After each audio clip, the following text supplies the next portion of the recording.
पश्चिम बंगाल के इस्लामपुर पुलिस ने नकली नोटों के बड़े कारोबार का भंडाफोड़ किया है। इस मामले में एक महिला तस्कर को गिरफ्तार किया गया है, जिनके पास से करीब 1 लाख के जाली नोट बरामद किए गए। पांजीपाड़ा चौकी पुलिस ने इस धंधे का भंडाफोड़ किया है। पुलिस के मुताबिक गिरफ्तार महिला बागडोगरा की रहने वाली है, जो बिहार और बंगाल सीमा क्षेत्र में सक्रिय थी। पुलिस ने अब इनके खेल का पर्दाफाश कर दिया है। आइए जानते हैं कैसे इस शातिर महिला को पुलिस ने शिकंजे में लिया है। গতকালকে আমরা একটা গোপন সূত্রের মাধ্যমে খবর পেয়ে একজন মহিলা টুয়ার্ডস শিলিগুড়ি বাই বাস যাচ্ছে এবং ওনার কাছে জাল টাকা রয়েছে বলে খবর পেয়েছি। তারপরে আমরা তদারকি এই সোর্স ইনফরমেশনকে কাজে লাগিয়ে আমরা পাঞ্জিপাড়া বাস স্ট্যান্ড থেকে একজন মহিলাকে 90,000 জাল টাকা সহ 500 টাকার নোট সবটাই আমরা ওনাকে অ্যাপ্রিহেন্ড করেছি। 99,000। স্যার বললাম যে স্যার কোথা থেকে কোথায় নিয়ে যাওয়ার একটা চক্রান্ত ছিল। এটা টুয়ার্ডস শিলিগুড়ি যাচ্ছিল।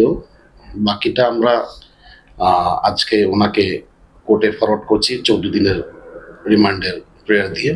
তারপরে আমরা ফার্দার ইনভেস্টিগেশনে আমরা বোঝা যাবে কি টোটাল বৃত্তান্ত কি রয়েছে। স্যার কোথা থেকে যাচ্ছিল স্যার?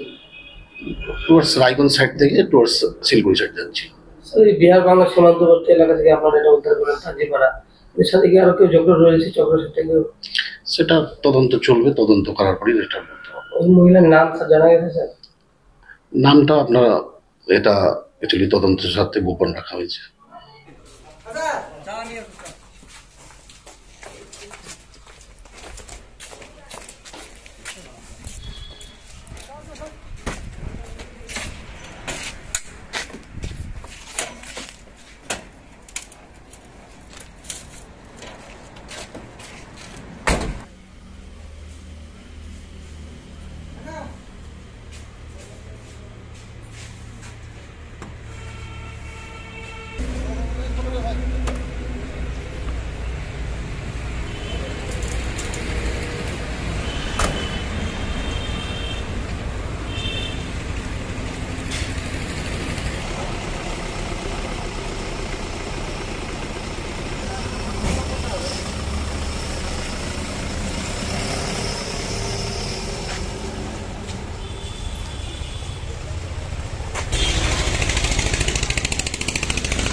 वीडियो से का नहीं का सब वीडियो से